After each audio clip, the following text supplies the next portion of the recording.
Halo teman-teman semua, perkenalkan nama saya Baby Samantha dengan NIM 2105010700051. Pada kesempatan kali ini, saya akan menjelaskan jawaban ujian tengah semester terkait lateral thinking hingga konsep anti kompetisi dalam pelajaran critical thinking. Pertama, mengenai apa yang saya ketahui tentang lateral thinking. Lateral thinking itu adalah cara berpikir kreatif yang mendorong kita melihat masalah dari sudut pandang yang berbeda. Konsep ini pertama kali diperkenalkan oleh Edward de Bono yang menjelaskan bahwa seseorang itu tidak harus selalu mengikuti alur logis yang kaku, tapi bisa melompat ke arah baru untuk menemukan solusi yang lebih inovatif. Contohnya nih, saya punya pengalaman pribadi di mana ketika saya diminta membuat poster suatu acara. Pada awalnya, ide yang muncul itu terasa biasa saja. Lalu akhirnya saya mencoba berpikir lateral, kan mulai dari desainnya, tapi dari suasana acara itu sendiri. Dari sudut pandang itu, akhirnya muncul ide membuat poster yang bergaya baru. Ide ini terlihat lebih menarik dan mendapatkan banyak respon positif.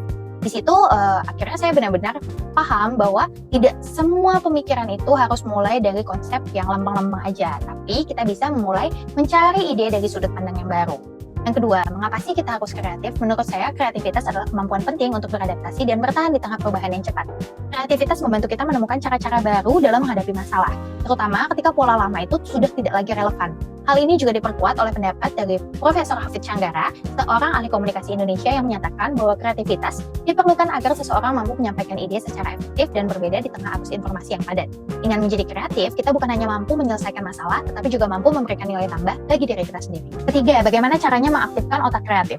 Saya memiliki beberapa kebiasaan yang biasanya membantu memunculkan ide-ide baru. Yang pertama adalah memberi jeda berpikir. Kalau otak terlalu lama, terlalu lelah memaksakan satu solusi, biasanya kreativitas itu akhirnya mandek, dia stuck. Dengan berhenti sejenak, saya merasa energi mental itu terasa lebih segar, jadi di-refresh kembali. Yang kedua, biasanya saya mencari referensi tambahan, baik itu secara visual maupun bacaan. Kadang, jadi melihat-lihat contoh di luar itu membantu saya memicu imajinasi. Atau biasa juga kita kenal dengan ATM ya, amati, tiru, dan modifikasi. Yang ketiga adalah brainstorming bebas, yaitu menuliskan semua ide tanpa langsung menilai apakah ide itu bagus atau buruk. Jadi ketika ada banyak ide yang masuk, kadang kita itu ada di dua fase. Yang pertama, fase kita mandek banget gak ada ide. Yang kedua, kadang idenya itu kebanyakan sampai bingung mau eksekusi yang mana. Kalau lagi di tahap ide yang muncul banyak ini, nggak apa-apa, kita tulisin aja dulu semuanya. Dan dari pengalaman saya, ide terbaik itu kadang sering muncul di proses-proses ini, bukan yang ketika saya lagi mikirin banget saya harus bikin apa, tapi ketika saya diam, banyak ide yang masuk, dan ya sudah, dicatat aja. Yang terakhir, saya sering mengubah suasana belajar atau bekerja dengan berpindah tempat atau mendengarkan musik tertentu atau sekedar mengubah posisi duduk. Ide yang sebelumnya buntu tiba-tiba bisa muncul aja gitu. Dan cara-cara sederhana ini sebenarnya sejalan banget sama pandangan dari De Bono bahwa kreativitas itu muncul ketika otak sudah memiliki ruang untuk berpikir di luar pola biasanya.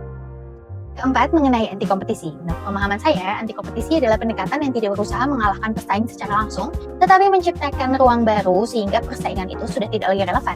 Dan konsep ini sangat mirip dengan Blue Ocean Strategy yang diperkenalkan oleh dua profesor strategi dari INSEAD. Mereka menjelaskan bahwa perusahaan tidak harus bertarung di antara lautan merah yang penuh kompetitor, tetapi bisa menciptakan lautan biru yang belum dijajaki sehingga mereka menjadi pionir dalam kategori baru. Contoh paling nyatanya nih, Gojek di awal kemunculannya.